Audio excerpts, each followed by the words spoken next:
على البشير النذير السراج المنير الطهر الطاهر الدر الفاخر العلم الظاهر المنصور المؤيد الرسول المسدد سيدنا ونبينا بالقاسم محمد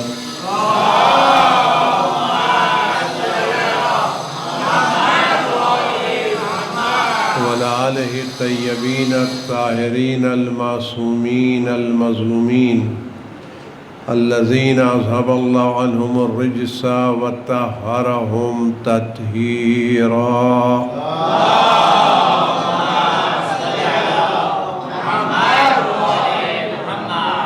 سيما على بقية الله في العالمين وخاتم أئمة المعصومين الكهف الحصين وغياث المستر المستكين ملجأ الهاربين وعصمة المعتصمين أرواحنا وأرواح العالمين لتراه بمقدمه فداه عجل الله تعالى فرجه الشريف واللعنة الدائمة الباقية على أعدائهم وقتلتهم وغاصب حقوقهم أجمعين أما بعد فقد قال رسول الله صلى الله عليه وآله وسلم يا علي لا يحبك إلا مؤمن ولا يبغضك إلا منافق صلوات بجے بر محمد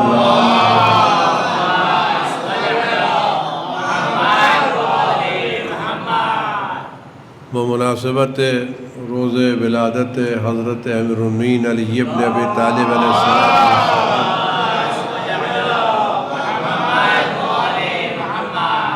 خدا بند عالم کی بارگاہ میں دست بدعا ہیں خدا بند عالم زندگی کے آخری لمحات تک اس محبت اور ولایت اہل بیت پر ہم سب کو قائم رکھے اور اسی ولایت اور محبت کے ساتھ ہمیں قبر میں لے جائے اور اسی محبت و ولایت کی بنیاد پر ہمیں قبر سے اٹھائے اور یہی محبت اور ولایت ہمیں جنت تک پہنچنے کا ذریعہ قرار پائے اور خدا بند عالم ان مبارک دنوں میں ہمارے امام کا ظہور مقرر فرمائے اور ان کے صدقے میں اس بلا کو ساری دنیا اور خاص کر شیعان اہل بیت دوزاران اہل بیت علیہ السلام سے دور فرمائے ایک بلندتر صلوات و رحمت فرمائے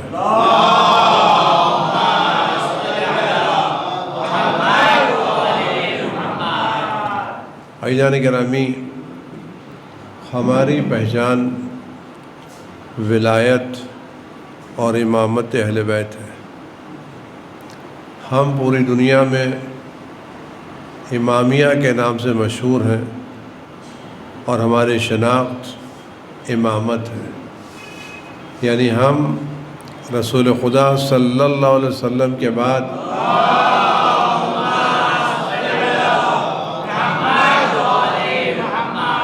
صرف اور صرف حضرت علی ابن ابی طالب علیہ السلام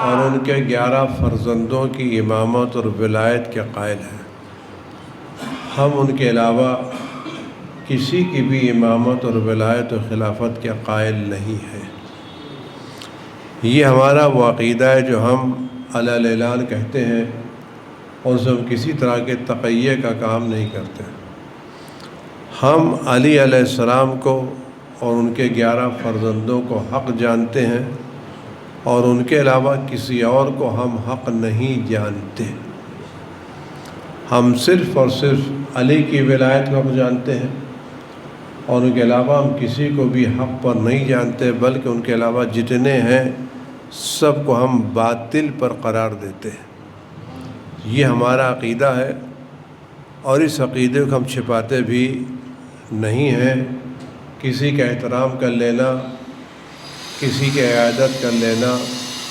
کسی کی مشکل میں کام آ جانا یہ ہمارا اخلاقی فریضہ ہے ہمارے عقیدے کا کوئی تعلق اس سے نہیں اگر آج ہم کسی کے ساتھ محبت سے پیش آ رہے ہیں تو محبت سے پیش آ رہا اس بات کی دلیل نہیں کہ ہم اس کے عقیدے سے متفق ہیں ہم بہت سے مشرکوں کے ساتھ محبت سے پیش آتے ہیں۔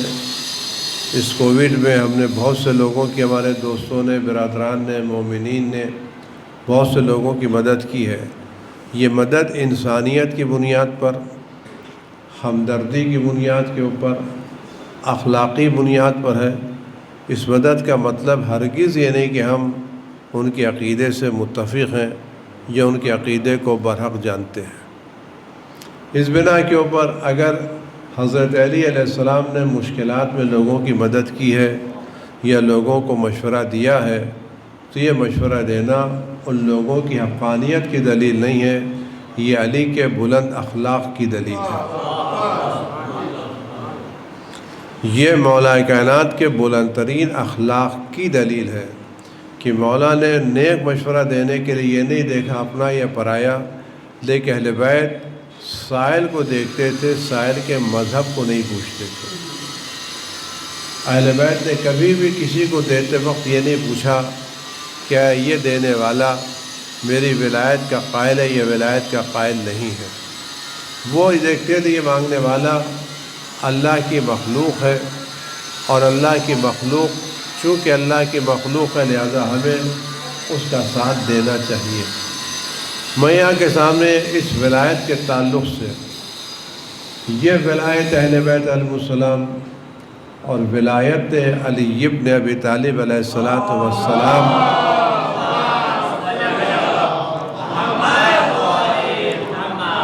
خدا بند عالم کا بہت بڑا تحفہ ہے جو خدا نے ہم کو دیا ہے۔ ہم واقعاً اس ولایت کی بنا پر دنیا میں سب سے زیادہ مالدار اور امیر ہیں۔ وہ تمام لوگ جن کو دنیا والے سب سے بڑا امیر سمجھتے ہیں اور ٹاپ 10 بزنس مین میں وہ لوگ آتے ہیں، وہ سب کے سب کتنے ہی بڑے کیوں نہ ہوں، ان کے پاس دولت کتنی ہی زیادہ کیوں نہ ہو، ہمیں ان کی دولت کا کوئی اندازہ نہ ہو، لیکن آپ یقین جانیں اگر دل ولایت اہل بیت سے خالی ہے تو ایک وہ شخص جو ایک معمولی سے ٹوٹے پھوٹے مکان میں رہتا ہے، بدن پر پھٹا پرانا کپڑا پہنتا ہے، پیروں میں قاعدے کی چپل نہیں ہے، صبح کو کھانے کے انتظام ہے تو شام کا انتظام نہیں ہے، لیکن اگر اس کا دل ولایت اہل بیت سے منور ہے تو دنیا کا سب سے زیادہ امیر انسان وہی ہے۔ دنیا کا سب سے بڑا امیر وہ ہے جو اپنے دل میں علی کی ولایت رکھتا ہے، اور وہ شخص جو جس کے دل میں علی کی ولایت ہے وہ دنیا کا فقیر ترین انسان ہے۔ ایک شخص نے حضرت امام جعفر صادق علیہ السلام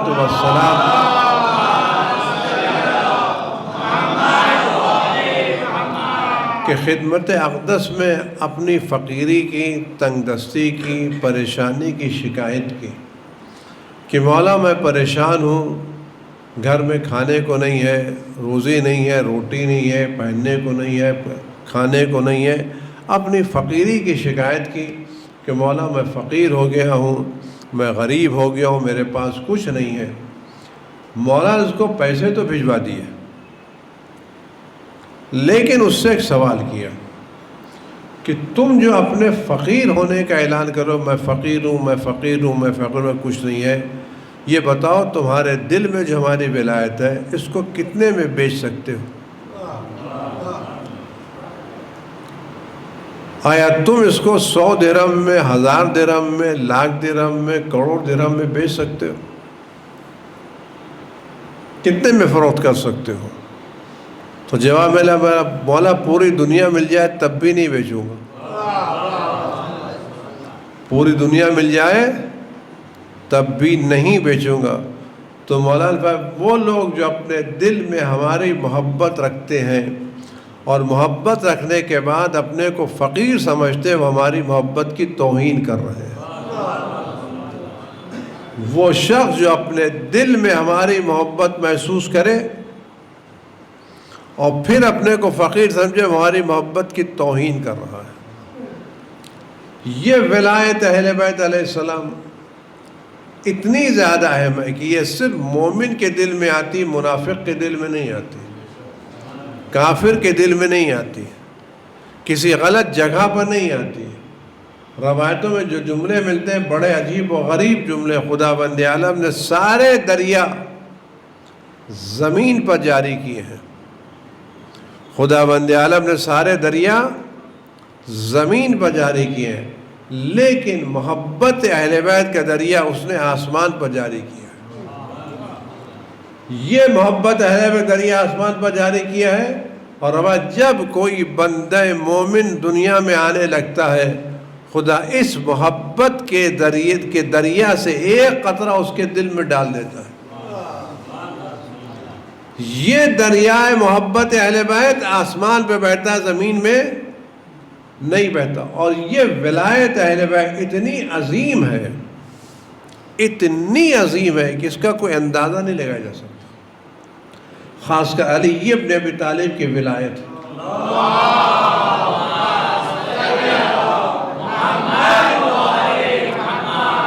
میں آپ سامنے چند باتیں عرض کروں گا، غور کریں کہ علی کی ولایت کو تسلیم کرنے کا مطلب کیا ہے۔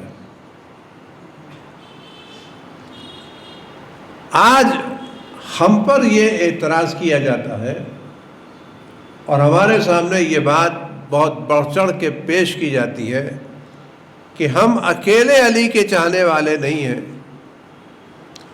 اور بھی دنیا میں بہت سے لوگ ہیں جو ہم سے زیادہ اہل بیت کو چاہتے ہیں۔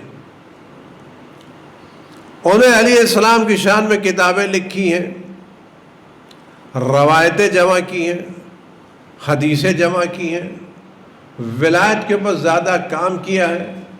تو ولایت کے ماننے والے اکیلے ہم نہیں ہیں، ہم سے علاوہ بھی دنیا میں ولایت کے ماننے والے ہیں۔ میں آپ کی خدمت میں بڑے ادب سے گزارش کروں، اور یہ بات آپ خدمت اس کو اس کا فخر سمجھیں کہ ولایت اہل بیت کو صرف اور صرف ہم اثنا عشری تسلیم کرتے ہیں، ہمارے علاوہ کوئی اور تسلیم نہیں کرتا۔ یہ بات آپ ذرا غور سے سنیں گے تاکہ آپ کے ذہن میں اگر میں بٹھا لے جاؤں تو میں اپنی توفیق سمجھوں گا، خدا نے مجھے توفیق دے، خدا سے دعا کروں گا توفیق دے میں یہ بات آپ کے ذہنوں تک پہنچا سکوں۔ بغیر عنایت الہی کی یہ بات نہیں ہو سکتی۔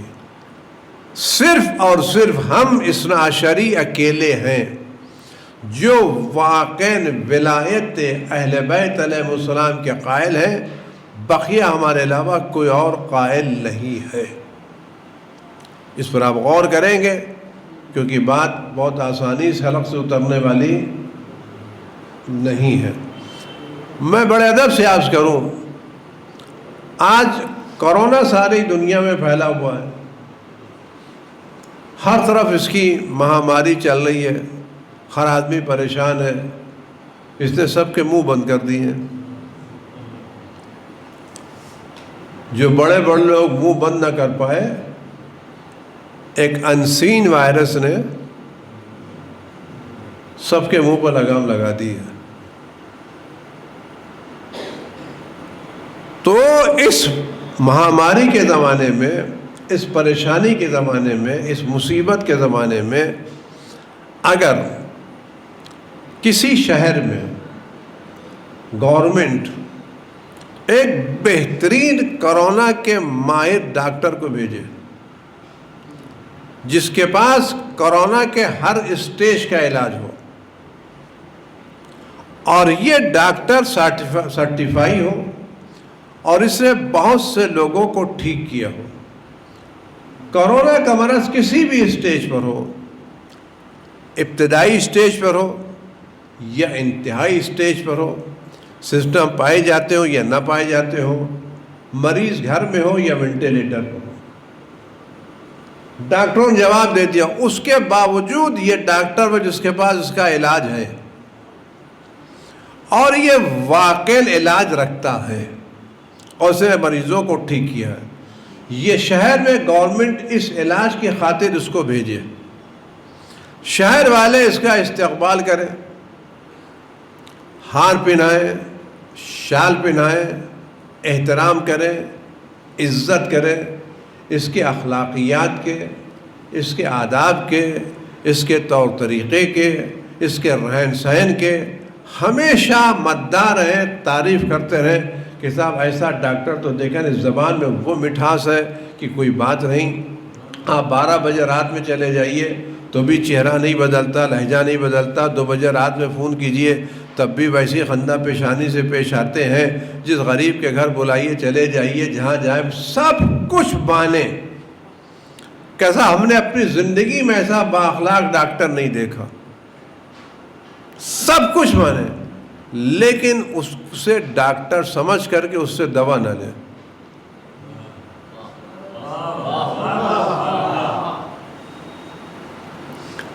اس کے اخلاق کا قصیدہ پڑھیں لیکن اس کو ڈاکٹر نہ مانے۔ گورنمنٹ کا بھیجا ہوا نمائندہ نہ مانے، تو انہوں نے کتنا اس کو ڈاکٹر کو مانا ہے۔ اس کے برخلاف وہ لوگ جو نہ ہار پہناتے ہیں نہ پھور پہناتے ہیں لیکن اس کو ڈاکٹر سمجھتے ہیں، اپنے سارے مرض کا علاج اس سے کرتے ہیں، اپنی ساری دوائیں اس سے لیتے ہیں۔ تو کون اس کو صحیح مان رہا ہے؟ وہ لوگ صحیح مان رہے ہیں جو ساری تعریفیں کرنے کے باوجود دوا نہیں لے رہے ہیں، یا وہ صحیح مان رہے ہیں جو صرف دوا اس سے لے رہے ہیں؟ کون مان رہا؟ آپ بتائیں، آپ بتائیں تو میں آگے بڑھوں۔ کچھ آپ بتائیں، میری بات اگر آپ تک پہنچ گئی ہے تو آپ مجھے جواب دیں۔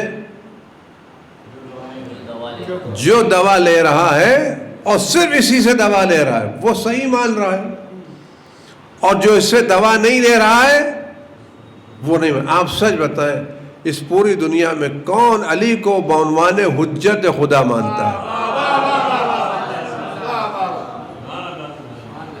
کون علی کو بعنوان ولی خدا مانتا ہے؟ اگر آج علی کو امت حجت خدا مانتی ہوتی تو علی کے خلاف آواز نہیں اٹھاتی، علی کے فعل پر اعتراض نہ کرتی۔ اگر علی کو لوگ اتنا ہی مانتے جتنا پہلے والوں کو مانا تھا، تو اگر علی نے تراویح بند کرائی تھی تو لوگوں کو اعتراض نہیں کرنا چاہیے تھا۔ اگر آج حجت خدا مانتے علی کو، تو جس طرح سے رسول کو اللہ کا نمائندہ مانا اور ہر وہ شخص جو رسول کے مقابلے پایا اس کو لوگوں نے کافر جانا، لوگوں نے اس کی مخالفت کی۔ کیوں؟ وہ رسول کو اللہ کا نمائندہ جان رہے تھے۔ تو جس طرح سے رسول اللہ کے نمائندے ہیں اسی طرح سے علی ابن ابی طالب بھی اللہ کے نمائندے ہیں۔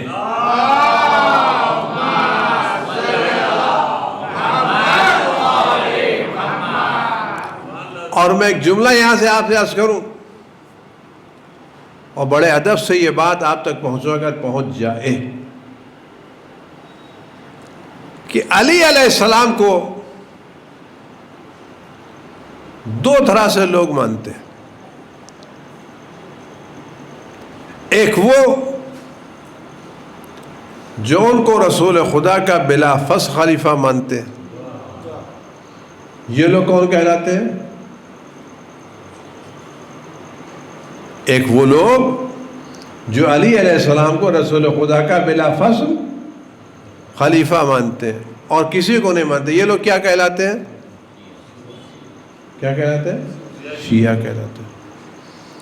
اور ایک وہ لوگ ہیں جو علی کو چوتھا مانتے ہیں، یہ کچھ اور کہلاتے ہیں، میں نام نہیں لوں گا۔ 2 طرح کے لوگ ہیں نا۔ ایک وہ ہے جو علی علیہ السلام کو رسول خدا کے بعد بلا فصل مانتے ہیں، حجت خدا مانتے ہیں، ولی خدا مانتے ہیں۔ اور ایک وہ ہے جو علی کو چوتھا مانتے ہیں، حاکم مانتے ہیں، خلیفہ مانتے ہیں، مانتے ہیں۔ یہ بات غور کریں، اب آپ غور کریں۔ جنگ صفین میں علی کی مخالفت کن لوگوں نے کی تھی؟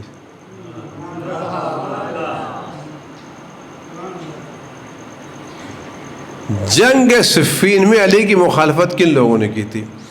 ان لوگوں نے کی تھی جو بلا فصل مانتے تھے، یا ان لوگوں نے کی جو چوتھا مانتے تھے؟ تو علی کے مخالف میں کون آیا؟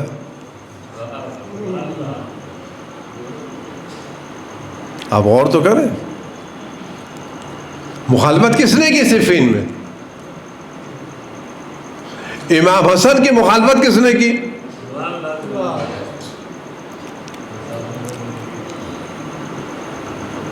انہوں نے کی جو حسن کو دوسرا مانتے تھے، یا انہوں نے کی جو حسن کو پانچواں مانتے تھے؟ ہم پر اعتراض نہیں ہے، ہم دوسروں سے پوچھنا چاہتے ہیں آپ کیا مانتے ہیں؟ ولایت علی ابن ابی طالب علیہ السلام،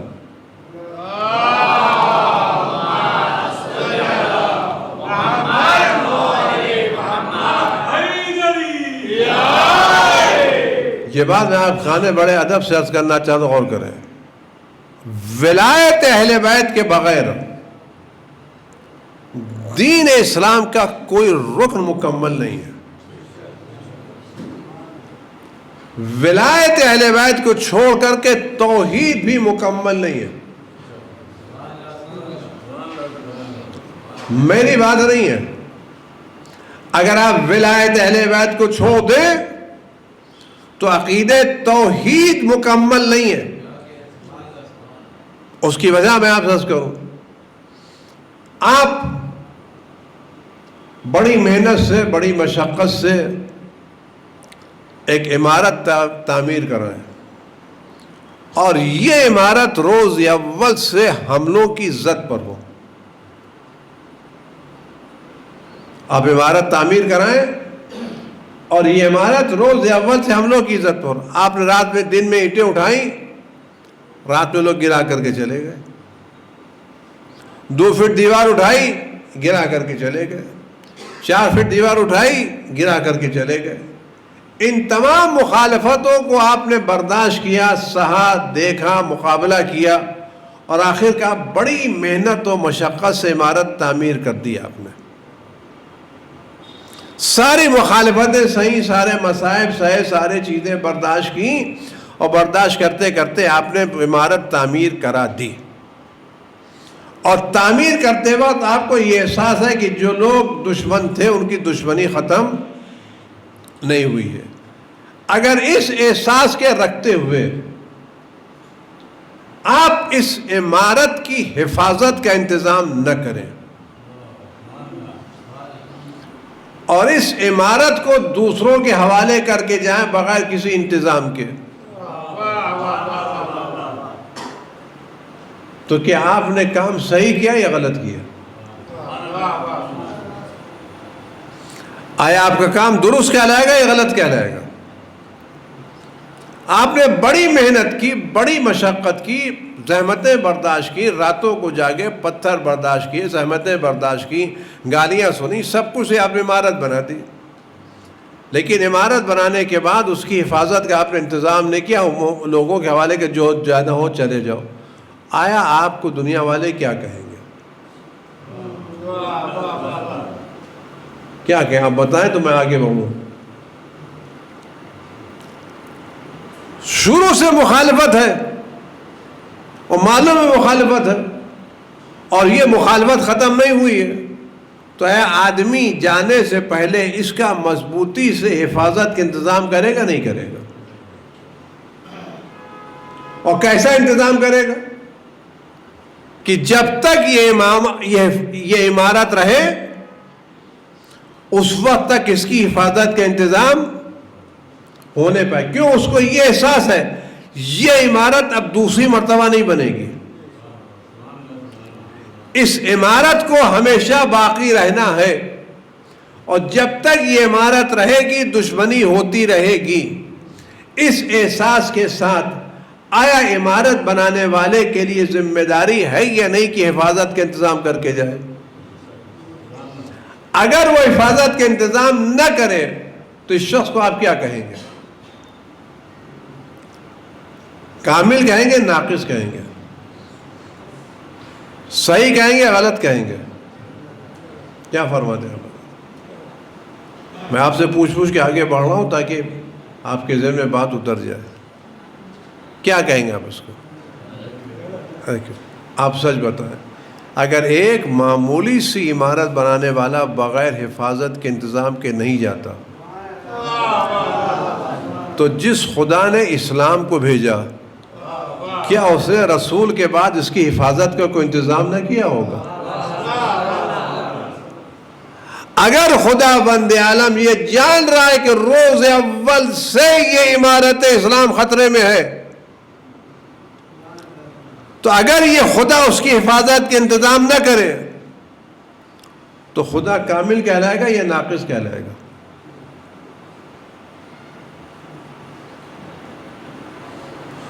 وہ خدا جس نے ہمارے پورے بدن میں ہماری امیونٹی کا انتظام کیا ہے. خدا نے ہمارا بدن ایسے نہیں چھوڑا ہے. خدا نے ایسا انتظام کیا اگر اندر باہر سے کوئی بھی وائرس آئے تو بدن میں یہ صلاحیت ہے اس وائرس کا مقابلہ کرنے کی. وائرس ہو یا نہ ہو، لیکن خدا نے ہمارے بدن کا سسٹم ایسا بنایا ہے اگر کوئی چیز بدن پر حملہ کرے تو دفاع کا نظام خود بدن کے اندر موجود ہے، باہر سے لانے کی ضرورت نہیں ہے. تو جو خدا ایک بدن کو بغیر نظام دفاع کے نہیں چھوڑ سکتا، کیا وہ نظام اسلام کو بغیر کسی محافظ کے چھوڑ سکتا ہے؟ اس نے ہمارے بدن کے دفاع کا انتظام کیا ہے، تو کیا دین اسلام کے حفاظت کا انتظام نہیں کیا ہوگا؟ میں بمبئی میں ٹرین سے سفر کر رہا تھا اور سنڈس روڈ اسٹیشن پر کھڑا ہوا تھا تاکہ لوکل آئے تو جاؤں. ایک آدمی وہاں بیٹھا ہوا تھا، اس نے میرے سے ماما دیکھا، کہہ لیں آپ کیا ہیں؟ کہہ لیں کہ میں شیعہ ہوں. کہ آپ شیعہ؟ کیا شیعہ؟ کیا کہ میں یہاں سے پوچھنا چاہتا ہوں شیعہ سنی میں فرق کیا؟ وہ آدمی نہ مسلم تھا کہ میں آپ جاننا چاہتا ہوں کہ شیعہ سنی میں فرق کیا ہے. کیا مجھے اتنی دیر بتا سکتے جس میں ٹرین آ جائے؟ کہ ٹرین آ رہی ہے، 3-4 منٹ باقی ہیں، کیا آپ اس 3-4 منٹ میں سمجھا سکتے ہیں شیعہ سنی میں فرق کیا ہے؟ میں بات کروں تاکہ میرے بچوں تک یہ بات پہنچ جائے اور آپ کے ذہن میں بات بھی بیٹھ جائے. 3-4 منٹ میں ہم کیسے ثابت کریں کہ شیعہ سنی میں فرق کیا ہے؟ میں آپ سے پوچھنا چاہتا ہوں، آپ کا کارخانہ ہے یا نہیں ہے؟ کہ ہاں کارخانہ ہے. کاروبار ہے کا کاروبار ہے. میں نہیں، اگر آپ کا کاروبار، آپ کا کارخانہ بزنس ہے، اگر آپ ہفتہ 10 دن کے لیے اپنا کارخانہ چھوڑ کے جائیں تو کسی کو اپنی طرف سے معین کر کے جائیں گے یا ایسے ہی چھوڑ کے چلے جائیں گے؟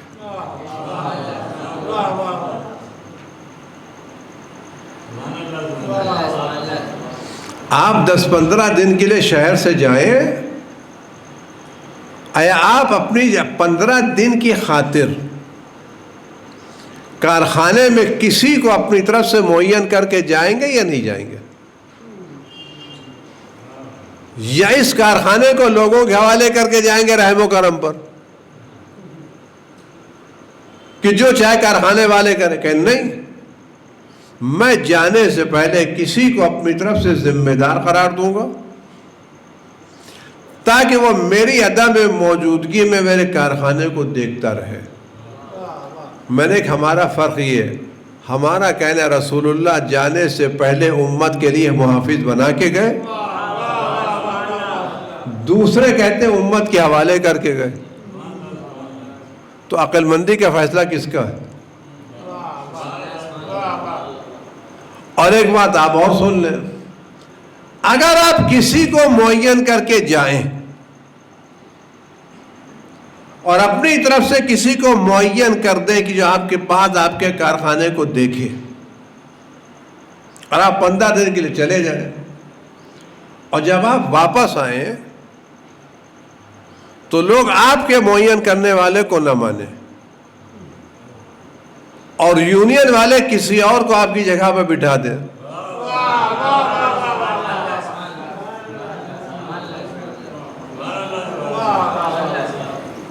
یونین والے کسی اور آپ جب بٹھا دیں تو آپ جب واپس آئیں گے تو یونین سے ناراض ہوں گے یا خوش ہوں گے؟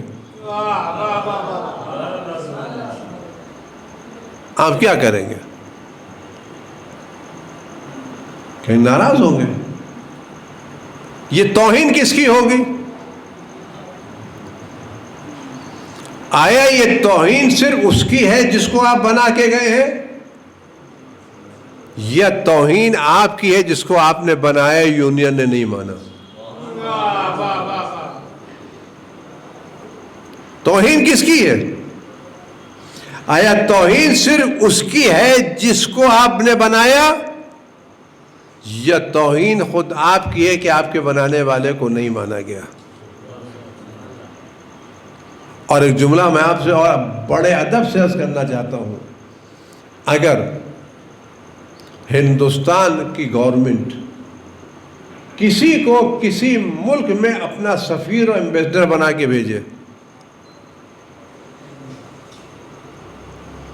اور وہ ملک اس کو سفیر و ایمبیسڈر نہ تسلیم کرے، ریجیکٹ کر دے، تو آیا یہ اس سفیر کی توہین ہے یا پورے ملک کی؟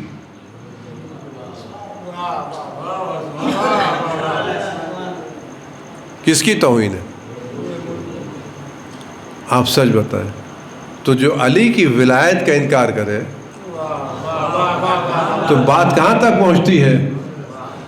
کیونکہ علی کی ولایت کا اعلان علی نے نہیں کیا ہے، علی کی ولایت کا اعلان رسول اللہ نے کیا، رسول اللہ نے خدا کے کہنے سے کیا ہے۔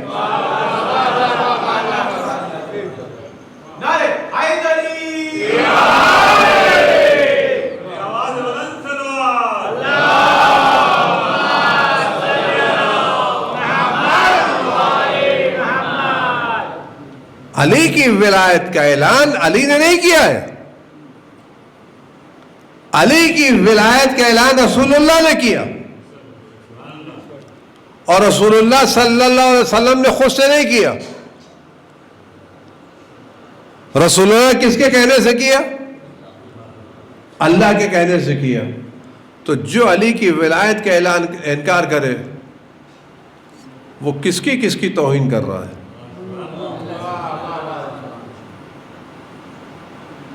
کیونکہ ولایت علی تحفہ الہی ہے، حکم خدا بندی ہے۔ اس ولایت کے انکار سے بات آگے تک پہنچتی ہے، اور اسی لیے امام علی ابن موسیٰ رضا صلوات اللہ سلام علیہ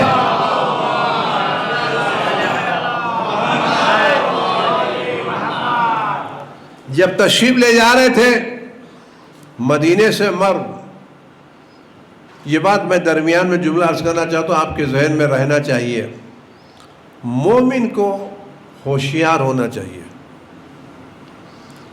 یہ جو کہتے ہیں مومن بیچارے سیدھے سادے ہوتے ہیں، یہ مومن کی صفت نہیں ہے۔ مومن کو دیکھنے میں سیدھا سادہ ہونا چاہیے لیکن اندر سے ہوشیار ہونا چاہیے۔ اس کو سطرے نہیں، لائن نہیں، بٹوین دا لائن بھی سمجھنا چاہیے کیا ہے۔ اس کو محفوظ ہونا چاہیے بٹوین دا لائن کیا ہے۔ اس میں آپ غور کریں، بنی عباس اور بنی امیہ میں فرق ہے۔ بنی امیہ بہت زیادہ سیاست نہیں جانتے تھے، بنی عباس سیاست جانتے تھے۔ وہ اہل بیت کے ساتھ محبت سے پیش آتے تھے لیکن اہل بیت کی خاطر نہیں۔ مامون نے امام علی ابن موسیٰ رضا صلوات اللہ سلام علیہ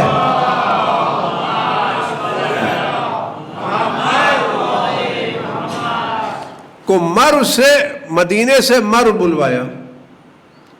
میں مقدر دیکھیں آدمی کیسے کہتا کیوں کیا کہا کہ مجھے آپ کی جدائی برداشت نہیں ہے, میں نہیں چاہتا کہ آپ مجھ سے دور رہیں,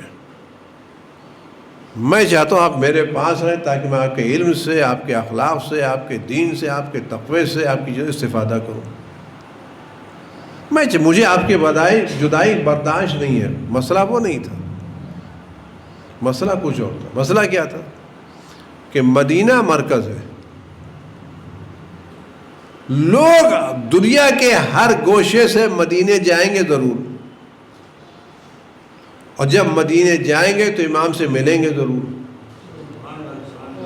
اور جب امام سے ملیں گے تو امام کی باتوں سے متاثر ہوں گے, امام کے اخلاق سے متاثر ہوں گے. تو جب امام کی حقیقت سے متاثر ہوں گے تو پوچھیں گے اس امام کے ہوتے ہوئے دوسرا ذمہ دار کیوں؟ تو یہ کہہ کے بلایا نہیں جا سکتا. تو کیا کہہ کے بلائے گا؟ ہمیں آپ کی جدائی برداشت نہیں ہے. اور جب لے جایا گیا تو یہ تاکید کی گئی تھی مولا کو ان شہروں سے لے جانا جہاں ان کے چاہنے والے نہیں رہتے. جو مدینے سے مر جا رہے تو ان شہروں سے جانا جہاں علی اہل بیت کے چاہنے والے نہیں رہتے. تو ان کو لے کے گئے. وہاں جانے کے بعد کیا کیا؟ مامون نے ہوشیاری کی کہ اس زمانے کے جتنے مذہب کے بڑے بڑے جانکار تھے سب کو بلایا. جتنے مذہب تھے, عیسائی کے, یہودیوں کے, مجوسیوں کے, ان کے جو بڑے دنیا میں ٹاپ کلاس کے تھے, ان سب کو پیسے دے کے بلایا. یہ کہہ کے بلایا کہ خلیفہ جو ہے وہ علم دوست ہے, اس کو علماء کی قدر کرنا آتی ہے, یہ قدر شناس ہے, یہ علماء کی تعظیم کرتا ہے, احترام کرتا ہے, پیسے دیتا ہے, عزت دیتا ہے, وقار دیتا ہے, یہ دیتا ہے, وہ دیتا ہے. سب کو بلایا اور سب سے کیا کہتا تھا؟ تم سوالات تیار کرو, کوئی ایک ایسا سوال تیار کرو جس کا جواب امام نہ دے سکتے ہو. آپ ہوشیاری دیکھیں کہ تم محنت کرو, پیسے دیتا تھا, دولت دیتا تھا, عزت دیتا تھا, احترام دیتا تھا, منصب دیتا تھا, لباس دیتا تھا, سب کچھ دیتا تھا, سب کو بلاتا تھا, اور یہ طے کرتا تھا کہ کوئی ایسا سوال کرو. وجہ کیا تھی؟ اگر کوئی ایک ایسا سوال کوئی پوچھ لے جس کا جواب امام نہ دے پائے تو اس کا مطلب ہے کہ دعویٰ امامت کا کرتے ہیں اور ایک سوال کا جواب نہیں دے سکتے. تو یہ ایک سوال کا نہ جواب دینا ہمارا کام کر دے گا. ہمیں کچھ کرنا, نہ تلوار چلانا پڑے گی, نہ زہر دینا پڑے گا, نہ کچھ کرنا پڑے گا, اور ہم علمی میدان میں ثابت کر دیں کہ دعویٰ امامت کرتے ہیں اور ایک سوال کا جواب نہیں دے سکتے. ایسے ہی مجلس مامون نے منعقد کی اور امام کے پاس بھیجا ایک آدمی کو کہ آج ہمارے گھر میں, ہمارے دربار میں بہت سے علماء آ رہے ہیں, میرا دل چاہتا ہے کہ آپ بھی تشریف لے آئیں, آپ بھی اپنے وجود سے اس محفل کو منور کریں, مشرف کریں, عزت دیں, آپ کا بھی وقار ہو, آپ کی بھی عزت ہو, میں چاہتا ہوں یہاں پر آ جائیں, میری خواہش ہے کہ آپ آئیں. تو امام کا میں آتا ہوں. تو میں نے اپنے خادم سے پوچھا کیا ہے, کیوں بلا رہا ہے؟ کہا یہ اس لیے بلا رہا ہے کہ سارے مذہب کے علماء کو بلایا اس نے, اب وہ چاہتا ایسا سوال کر جس کا جواب میں نہ دے پاؤں, تاکہ سب کے سامنے میری توہین کرے. لیکن تم یقین جانا بڑا شرمندہ ہوگا مامون. کیوں؟ جب میں ہر مذہب والے کو اس کی کتاب سے جواب دوں گا, اور ایسا جواب دوں گا جس کے بعد ان کا کوئی جواب ہوگا نہیں. تو امام اس سفر میں جب جا رہے تھے اور شہر نیشاپور پہنچے, جہاں جو لوگ ایران کی زیارت کے لیے جاتے ہیں وہ نیشاپور بھی زیارت کے لیے جاتے ہیں, وہاں جانا بھی چاہیے. تو وہاں ہزاروں کی تعداد میں علماء تھے, بڑے بڑے علماء. جب امام اس سفر سے شہر سے جانے لگے تو لوگوں کا مولا یہ بات اچھی نہیں لگتی، آپ ہمارے شہر سے جہاں ہمیں کوئی حدیث نہ سنائیں، ایک حدیث آپ سناتے ہوئے جائیں۔ انداز یہ تھا کہ امام اونٹ پر بیٹھے ہوئے تھے اور شہر کے سارے علماء امام کے ساتھ تھے، بڑے بڑے علماء ننگے پیر تھے، کوئی امام کی اونٹ کی لگام پکڑے ہوئے تھا، کوئی ادھر تھا کوئی ادھر تھا، اور سب بڑے بڑے علماء احترام کے ساتھ جا رہے تھے، امام محمل پر سوار تھے کہ مولا یہ اچھا نہیں لگتا کہ آپ ہمارے شہر سے جائیں کوئی حدیث نہ سنائیں۔ تو امام نے حدیث محفل کا پردہ اٹھایا اور حدیث سنائی کہ مجھ سے میرے والد امام موسیٰ بن جعفر نے، ان سے ان کے والد امام جعفر صادق نے، امام جعفر صادق نے امام باقر سے، امام باقر نے امام علی بن حسین زین العابدین سے، امام زین العابدین سے، امام حسین سے، امام حسین نے امام حسن سے، امام حسن نے علی بن ابی طالب نے، علی بن ابی طالب نے رسول اللہ سے، رسول اللہ نے جبریل سے، جبریل نے لو سے، لو سے قلم نے، اور قلم نے اللہ سے یہ روایت کی ہے۔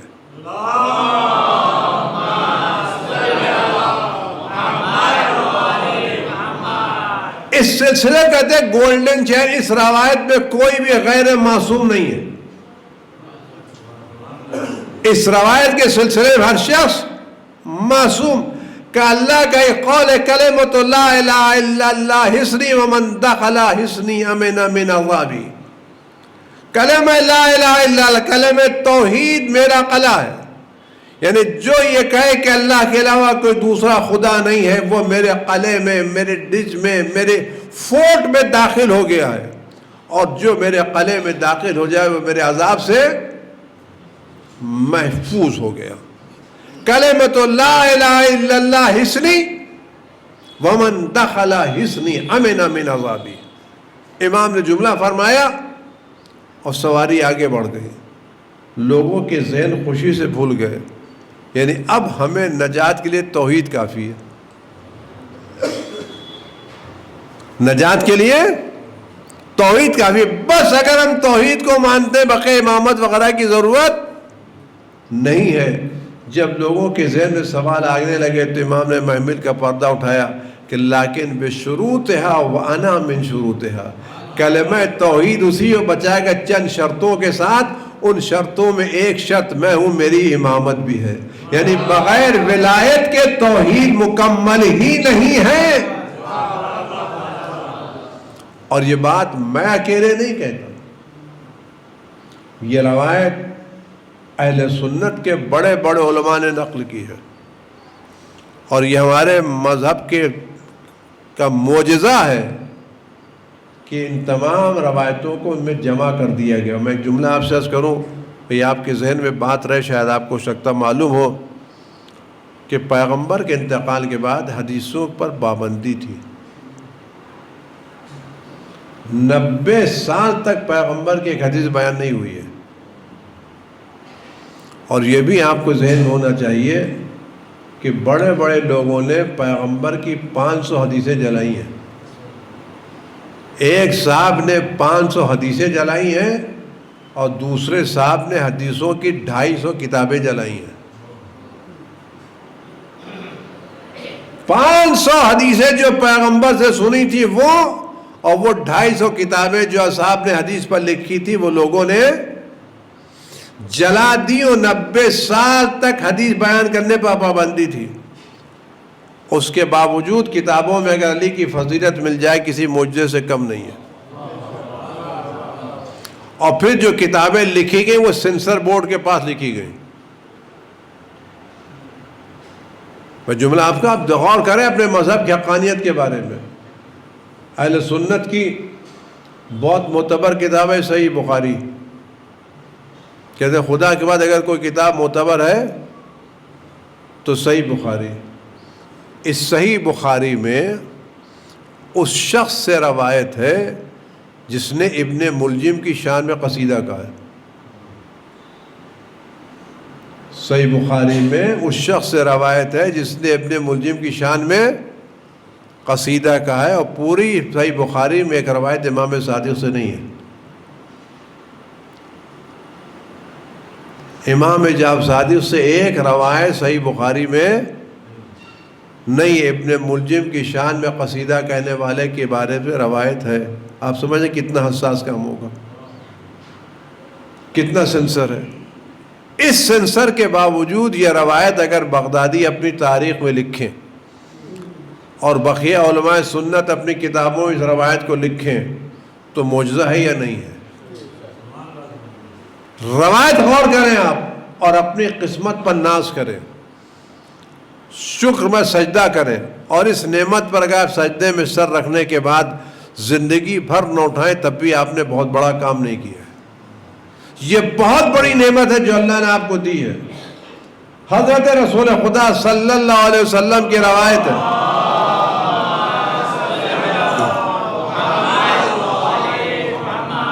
اگر خدا بند عالم کسی انسان کو اتنی عمر دے وہ 1000 حج پیدل کرے، ایک حج نہیں، 2 حج نہیں، 1000 حج پیدل، اور جتنے دن زندہ رہے وہ ساری راتیں جاگ کر کے عبادت کرے، اور پوری زندگی دن بھر روزہ رکھے، ایک دن بھی روزہ جو بقیہ کو چھوڑ کر کے حرام روزوں کو روزہ رکھا رہے، 1000 حج پیدل کرے، زندگی کی ساری راتیں رات بھر جاگ جاگ کر کے عبادت کرے، اور زندگی بھر روزہ رکھے. 1 درہم 2 درہم 1 لاکھ 2 لاکھ نہیں، پہاڑ کے برابر سونا چاندی خدا کی راہ میں انفاق کرے. خدا کی راہ کا مطلب کیا ہے؟ یعنی پیسہ دینے کے بعد اپنا نام نہ لگوائے، اپنی تختی نہ لگوائے، ہار پھول نہ پہنائے، سونا پھر پیسہ نہیں، ایک پورے پہاڑ کے بجائے سونا اور ایک پورے پہاڑ کے برابر چاندی خدا کی راہ میں خرچ کر ڈالے. احرام کی حالت میں، مظلومیت کی حالت میں، خانہ کعبہ میں، مسجد الحرام میں، مقام ابراہیم اور حجر اسود کے درمیان مظلوم مارا جائے.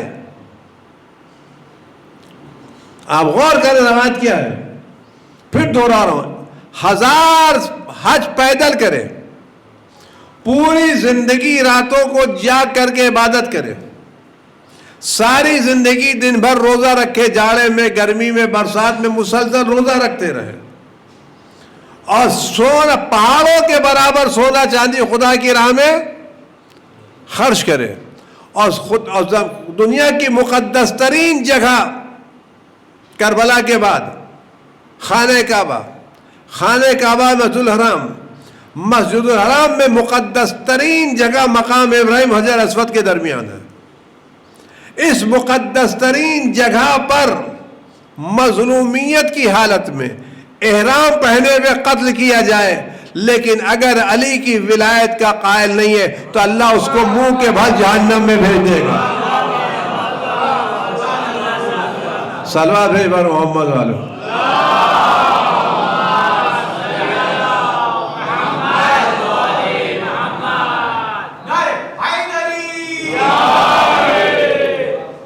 اللہ اس کا ایک عمل قبول نہیں کرے گا،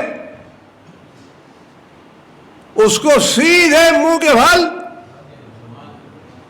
جہنم میں بھیجے گا. اب یہاں نئے ذہن ہے، نئی فکر ہے، نئے جوان ہیں، نئی نئی باتیں ہیں، وہ سوال کرتے ہیں اللہ تو ظالم نہیں ہے؟ اتنے نیک عمل کو اللہ نظر انداز کر دے گا؟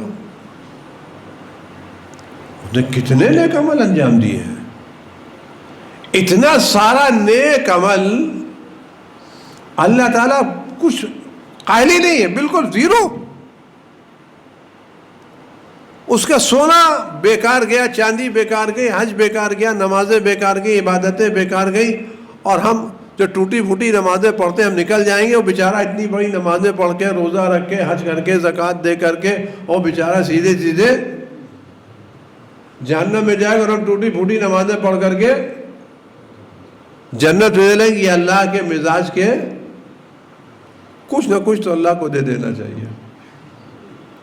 اگر بہت بڑا درجہ نہ دہی، چھوٹا موٹا درجہ تو جنت اس کو دے ہی دینا چاہیے۔ یہ بالکل سیدھے بغیر کسی حساب کتاب کے جہنم میں بھیج دینا، یہ ہماری سمجھ میں نہیں آتا۔ میں آپ کی چھوٹی سی مثال آپ کے سامنے دوں، لیکن آپ کو توجہ سے، اگر آپ سننا چاہتے ہیں تو ایک سلوات بھیجیں تاکہ میں بات عرض کروں آپ کے لیے۔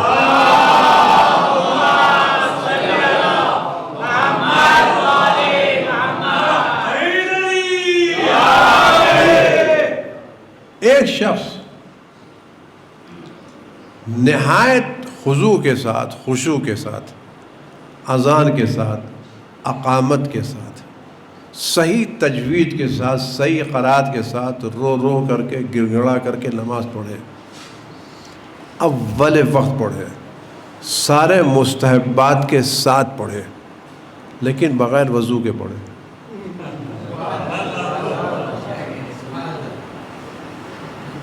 تو کتنی نماز اس کی صحیح ہوگی؟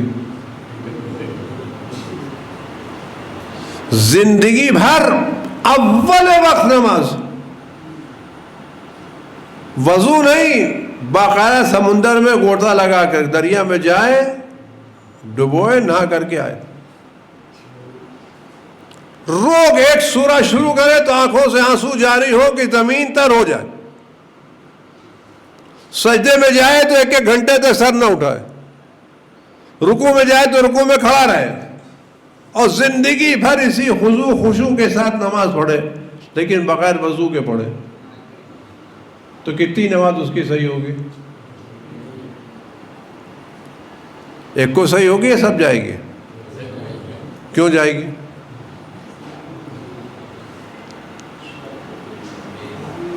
آپ بتائیں تو صحیح۔ اصل میں بنیادی طور پر ٹیچر ہوں، تو جب تک آپ کی بات سمجھ میں آئے گی آگے بڑھوں گا نہیں، کیا کہتے ہیں، اور ٹیچر کا کام ہے کہ اسٹوڈنٹ کو بیدار رکھنا، سونا نہیں چاہیے، کیا کہتے ہیں۔ کیا کتنی نماز کی صحیح ہوگی؟ کیوں صحیح نہیں ہوگی؟ وضو کیوں؟ لیکن نماز کے لیے وضو شرط ہے، نماز کے صحیح کے لیے وضو شرط ہے، تو جس طرح سے نماز کے لیے وضو شرط ہے، اسی طرح سے ہر عمل کے لیے علی کی ولایت شرط ہے۔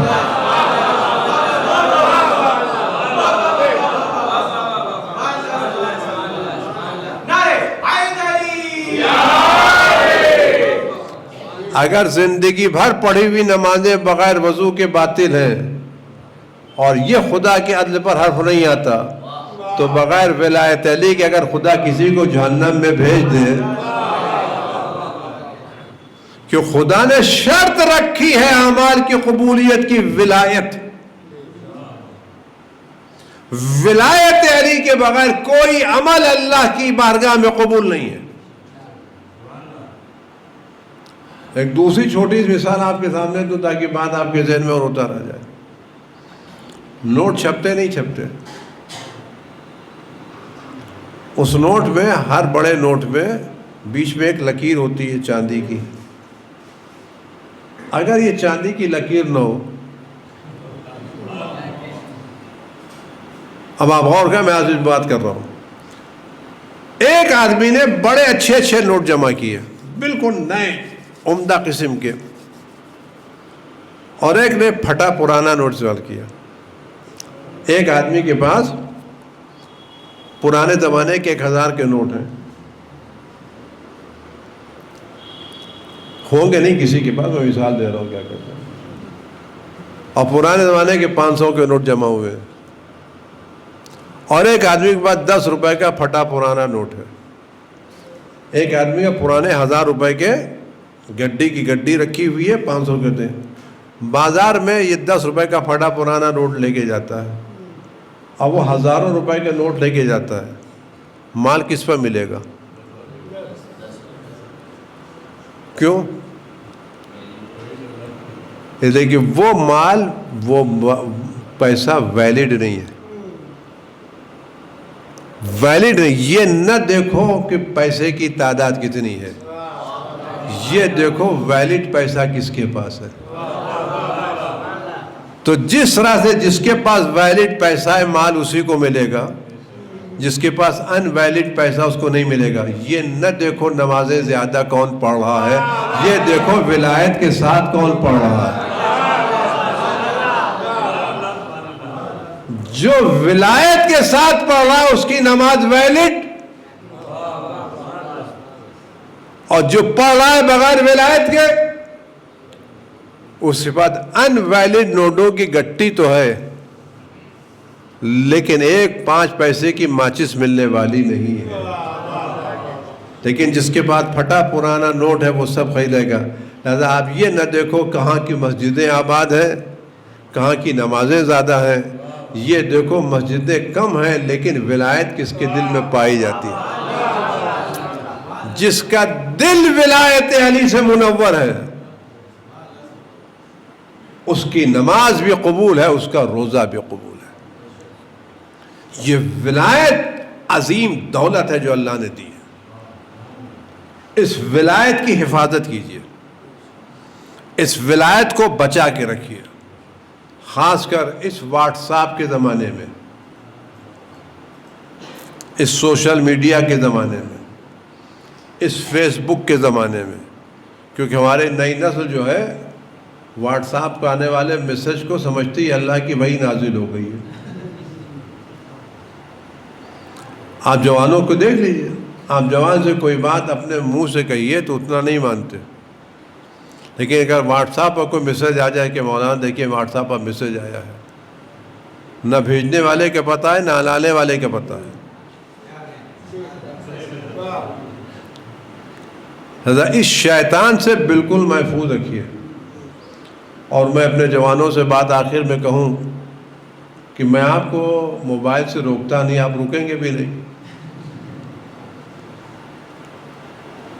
میں روکتا نہیں، آپ رکیں گے نہیں، اور آپ موبائل ہم سے بہتر چلانا جانتے ہیں۔ لیٹسٹ موبائل چلانا آتا نہیں آتا؟ اسمارٹ موبائل جانتے نہیں جانتے؟ سب جانتے ہیں، کہاں سے کہاں جائے کہاں جائے۔ میں یہ نہیں کہتا آپ موبائل چھوڑ دیجئے، لیکن میں صرف اتنا کہوں گا جس وقت آپ کی پڑھائی کا وقت ہے نا، آپ اس 2 گھنٹے شیطان کو اپنے سے دور کر دیجئے۔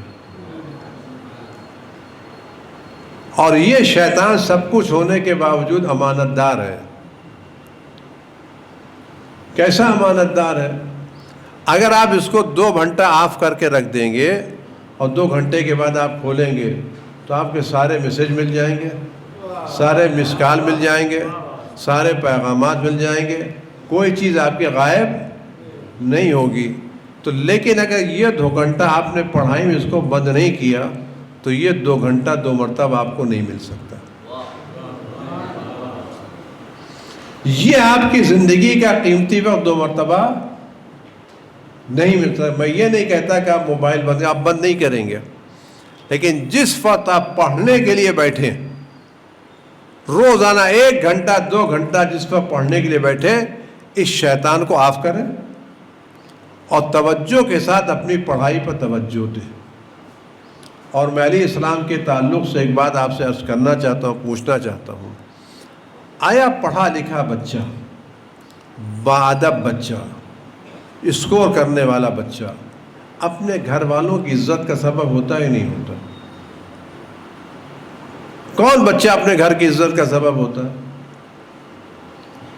جو پڑھ کر کے اسکول میں ٹاپ کرے یا وہ جو کھیلے اور کم نمبر لائے؟ کون اچھا پڑھتا ہوتا ہے؟ کون بچہ اچھا ہوتا بتائے؟ ہم اپنے بچوں سے پوچھا کہ سامنے میرے بچے بیٹھے ہیں کہ آپ کے والدین کس سے خوش ہوتے ہیں؟ اچھا نمبر لانے سے یا فیل ہونے سے؟ اگر آپ کے جو ڈائری آپ کو اسکول کالج سے ملتی ہے، اگر اس ڈائری پر اسٹار ملے تو خوش ہوتے ہیں یا کمنٹ ملے تو خوش ہوتے ہیں؟ کس سے خوش ہوتے ہیں؟ بولے اسٹاف میرے خوش ہوتے ہیں نا، اچھے نمبر میں خوش ہوتے نہیں ہوتے؟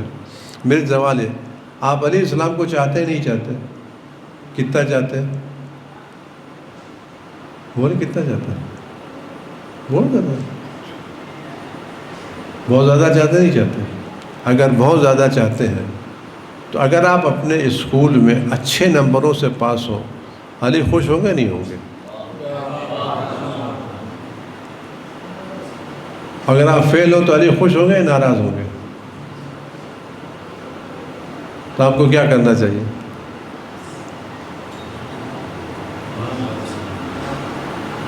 آج تیرا رجا میں آپ کو کیا طے کرنا چاہیے؟ وہ بچے جو آپ کے ساتھ اسکول میں ہیں، آپ میں ان میں سے کیا کمی ہے بتائیے؟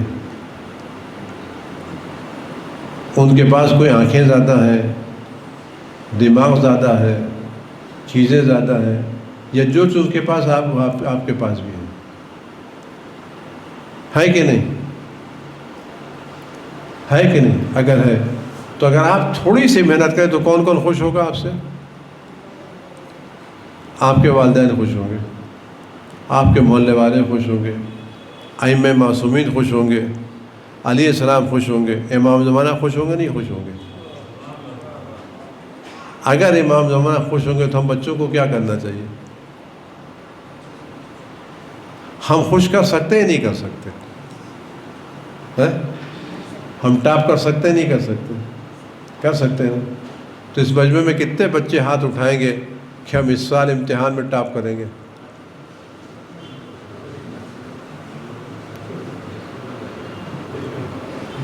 بتاؤ، ہاتھ اٹھاؤ، کون رہتا ہے؟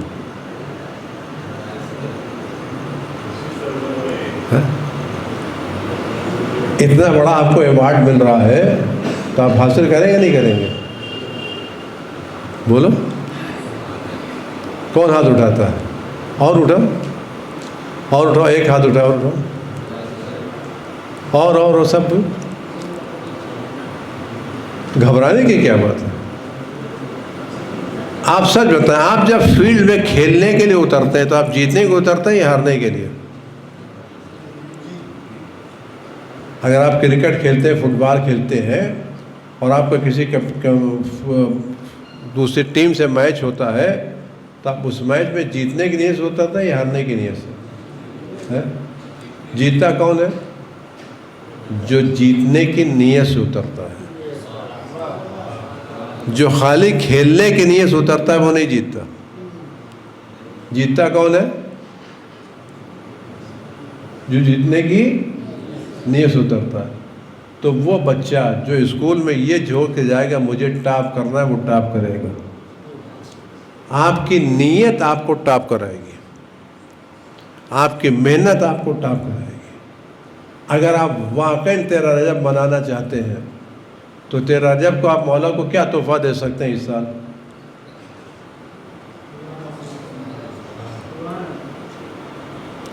آیا آپ چھوٹے بچے اپنے مولا کو اپنے کالج میں ٹاپ کر کے 13 رجب کا تحفہ دے سکتے نہیں دے سکتے؟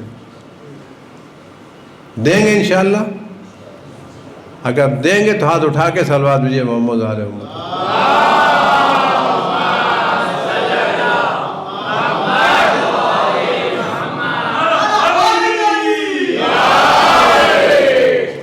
تو یہ تھوڑا سا آپ اس کو سنبھال لیجئے، اور اس شہر میں اگر آپ عزت دار بن کے رہنا چاہتے ہیں تو آپ دولت سے عزت دار نہیں بن سکتے، حکومت میں آپ جگہ نہیں حاصل کر سکتے، گورنمنٹ آپ کو بہت بڑی پوسٹ نہیں مل سکتی، لیکن جو میدان آپ کے لیے کھلا وہ آپ کا علم کا میدان ہے۔ آپ ٹیکنالوجی میں، علم میں ٹاپ کر کے شہر میں عزت دار بن سکتے ہیں، اور یہ عزت ہر دولت سے بڑی ہے۔ اگر آپ شہر کے سب سے اچھے ڈاکٹر ہیں تو بڑے بڑے سرمایہ دار آپ سے ریکویسٹ کر کے آپ سے اپوائنٹمنٹ لیں گے۔ اگر آپ شہر کے سب سے بڑے انجینئر ہیں تو بڑے بڑے انڈسٹریز آپ کے پروازے پر ہوں گے، پلیز مجھے وقت دے دیجئے۔ تو ہمیں کیا کرنا چاہیے؟ ہم لوگوں کے دروازے پر جا کے ریکویسٹ کریں یا ہم اتنے بڑے کہ لوگ ہمارے دروازے پر آئیں؟ بس میں جملہ تمام کر رہا ہوں. آیا اہل بیت لوگوں کے دروازے پر جاتے تھے یا لوگ اہل بیت کے دروازے پر آئے؟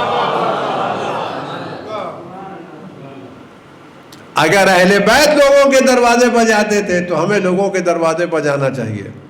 لیکن اگر اہل بیت اپنی جگہ پر تھے، لوگ ان کے دروازے پر جاتے تھے، تو ہر چاہنے والے کو ایسا بننا چاہیے کہ دنیا اس کے دروازے پر آئے، اس کو دنیا کے پاس نہیں جانا چاہیے. بس بات یہیں پر تمام کر رہا ہوں. خدا آپ سب کو ولایت اہل بیت سے منور فرمائے. اس ولایت سے آپ کے دلوں کو منور رکھے، روشن رکھے، زندگی بھر اس ولایت پر قائم رکھے، اور امام زمانہ کے مخلص غلاموں میں، خدمت گزاروں میں آپ کو شمار فرمائے، اور ہمیشہ اس ولایت کے دفاع کرنے کی توفیق عنایت فرمائے، اور اس ولایت کے صدقے میں خدا اس بلا کو دور فرمائے، اور ہم سب کو اس بلا سے محفوظ رکھے. بسم اللہ الرحمن الرحیم. اللہم کل ولیک الحجت ابن الحسن صلواتک علیہ وعلی آبائہ فی هذه الساعة وفی کل ساعة ولیا وحافظا وقائدا وناصرا ودلیلا وعینا حتى تسكنه أرضك طوعا وتمتعه فيها طويلا. رب صل على محمد وآل محمد. إن الله وملائكته يصلون على النبي يا أيها الذين آمنوا صلوا عليه وسلموا تسليما.